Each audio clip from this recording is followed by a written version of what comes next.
Good afternoon, and welcome to another consecutive version of Diatribes from the Voice of Doom.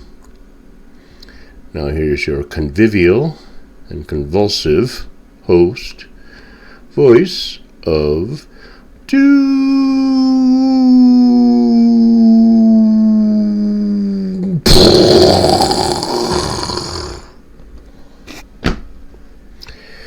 Okay, I'm going to get right into part 2 of what I was talking about in my last one.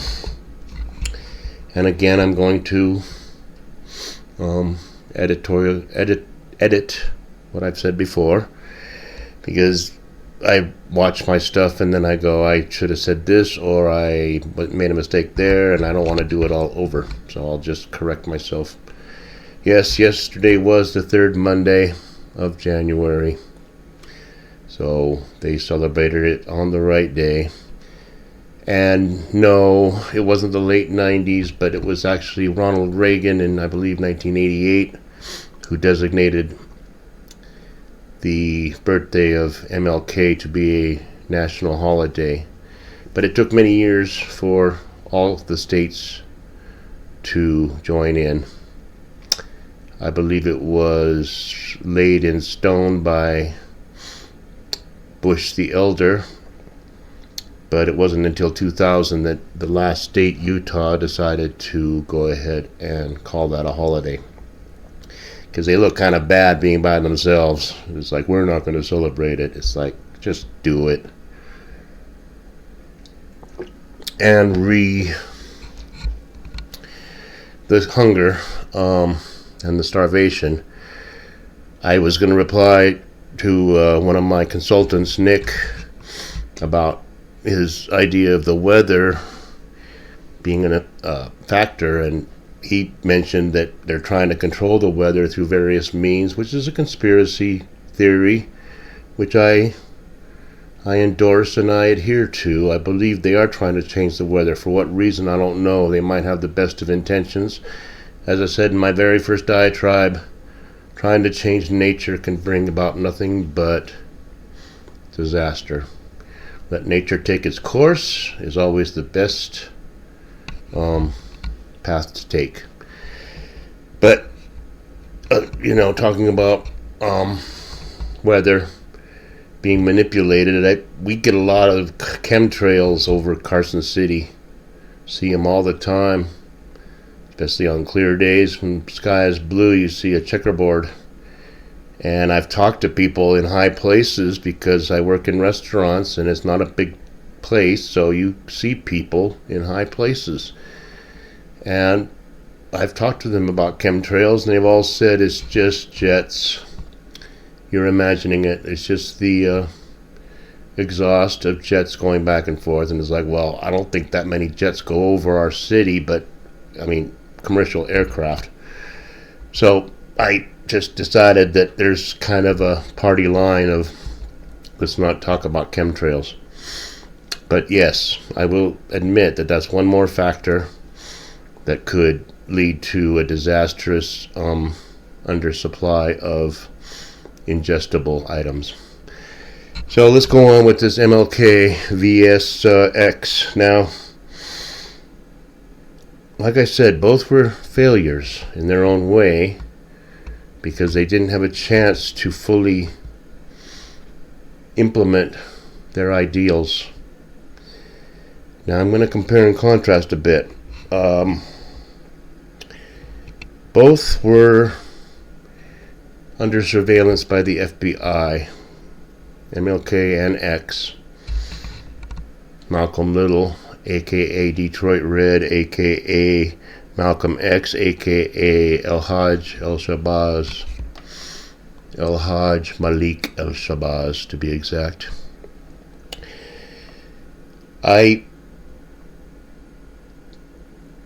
have to say that when you look at both lives of both men, that I would say that Malcolm X could have been the more effective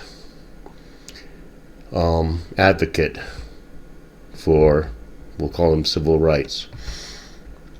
Just for change, major change in the world in the right kind of way. Now, you can go back to some of my diatribes about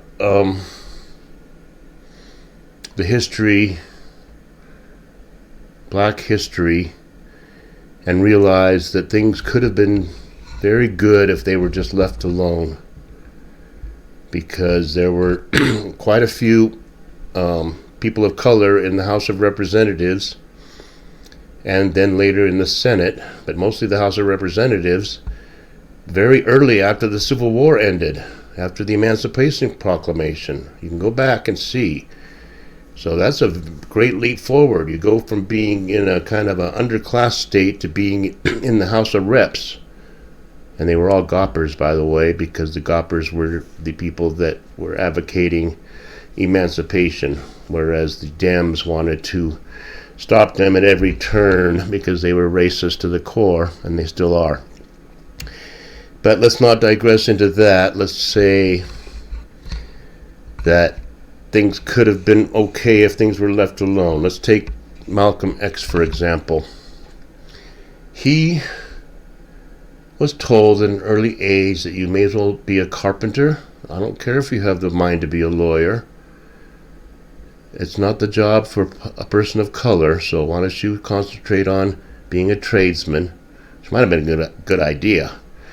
But at the time it was racist, because no, you can't be a doctor, you can't be an engineer, you can't be a lawyer because you're a person of color, so why don't you set your sights a little lower. Now, Malcolm Little had the brain capacity to be whatever he wanted to be, because he was a smart person. But since he was told that he was a failure, since he told he didn't have a fair chance, he towed the line as a good person of color. And he worked in the boxcars, and he wore zoot suits, and he was Mr. Cool down in Harlem. And then he went into a life of crime, and he was a petty thief and a pimp. And he had affairs with white women, and he went to prison. Probably for the affairs more than anything else. Now, let's say Martin Luther King. Now, he's a known womanizer. That was one of his weaknesses. And that's what the fibbers used against him to try to force him out of his position as a spokesman for people of color and force him to commit suicide. There's all kinds of things. I could go into the conspiracy theory of the assassination of MLK, and I could go into the conspiracy of the assassination of Malcolm X. Both were either perpetrated by the fibbers and the powers that be, or they turned a blind eye to what they knew was going to happen. Now, both men knew that their days were numbered. I don't know how people know that, but they both knew that they were in danger. MLK went to Memphis, I believe, in March of '68 and had a peaceful demonstration which was infiltrated by what they called the invaders. And they were agitators, and they caused riots. So MLK left in humiliation and shame because his peaceful demonstration turned into a major riot. Then he was lambasted by the press, saying he's a coward and he's a hypocrite for going to this white motel in the white part of town instead of that fine Motel Lorraine in the slums. And he should, come back and do it the right way. So he took the bait, and all this is already in the archives, which I wish they would open up the archives for every person to see, and see how many documents there are in there saying what the FBI did. I believe it was called COINTELPRO or something like that, one of those acronyms that are ridiculous. Surveillance of civil rights leaders and people like that. Now, let's just go back and forth a bit. X, the reason I admire him the most, he's one of my greatest heroes, is that he evolved. He was willing to change his mind. He was willing to look at more things and not be stuck in his rut of whatever he was in, of his ideology. Now, first his ideology was, I want mine now, and if I can't get it the right way, I'll do it through crime.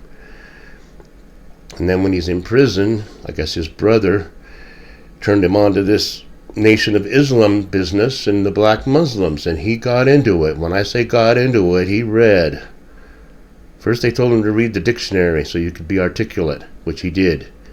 Then they said, study the Quran and the Muslim whatever, the doctrines, and he did. And when he got out of prison, he met Elijah Muhammad and worked his way up to a major position in that organization. And he was passionate about it, and he said, to hell with this civil rights business, let's just have separate, because we can't get along. And if we can't have separate, then we're going to be equal. We'll damn well be equal, by hook or crook, by any means necessary. You're not going to push us around anymore. And he was strong about it. And he had this Nation of Islam and the Fruit of Islam and all these guys backing him up, and they were all in their bow ties, and they were all very disciplined, and they didn't do drugs, and they didn't sell drugs, and they didn't make a shambles of the slums. And he was a threat. But he evolved. He realized that his leader was a hypocrite, preaching chastity, preaching this, preaching that, and living a different kind of lifestyle. And the same thing with all major religions, all organizations where there's money involved. And where there's money involved, there's corruption. And he realized it. He went on a Hajj. He realized there were white people that were Muslims too. And people that were not particularly of color, or might not have been, or might have been half and half.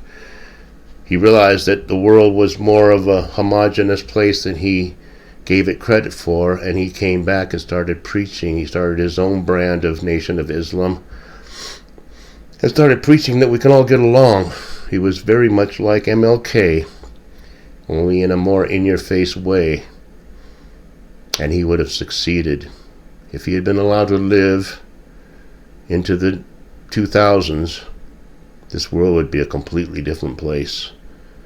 Because he would not be saying, MLK said, well, let's all just get along. There's an obvious stark difference. I can't articulate it very well. But MLK would roll over in his grave if he saw the world today, because everything he said has been discarded by the very people he was trying to help, and white liberals who were trying to help, who Malcolm X initially said, I don't want your help, don't try, it's not your fight. And later he came around and said, hey, it might be everybody's fight. But Malcolm X would be rolling over in his grave, because many of the policies are an insult to people of color. You need a leg up. You're not as good as us. You need help. Affirmative action. Malcolm X would have had a cow. He would have had an absolute crap fit if he heard anything about affirmative action, because he believed that everybody was equally able to succeed if they live a clean life and they do it the right way. I mean, things were not that bad. There was segregation, yes, in the 30s, 40s, and 50s, and 60s, yes. There was discrimination, there was racism, and there was out-and-out racism, and there was people getting killed. But things were more or less evolving toward the right track, where it didn't really matter who you were, as long as you had a brain and could do the job. That all went out the window because they took the civil rights to a fault. They're trying to change nature. They're trying to force remedies. And there's no way to do it. What? San Francisco wants to give $5 million to each black person in the city now? Now, how they do that in the first place, they're not going to do it. But just talking about it's absurd. So who was the better person? Malcolm X. There's no two ways about it, because Malcolm X evolved. And Malcolm X didn't believe in I don't think MLK did either. I don't think MLK necessarily wanted reparations or necessarily wanted affirmative action. But Malcolm X really kind of galvanized his people into, saying, live a certain way, live a straight life, and, you will succeed. Whereas MLK was more like, he kind of was conservative in a way, but I think he still thought that a lot of society's ills were due to the injustice, so that could excuse the slums being the slums and the crime being the crime and things happening the way they happen. I didn't end this well. I could say more. I could go on and on about the conspiracies, but they were both assassinated. It was two inside jobs, both of them. Malcolm X, obviously, he was assassinated by members of the Nation of Islam. They saw him as a threat to their security and to their money and to their cash flow.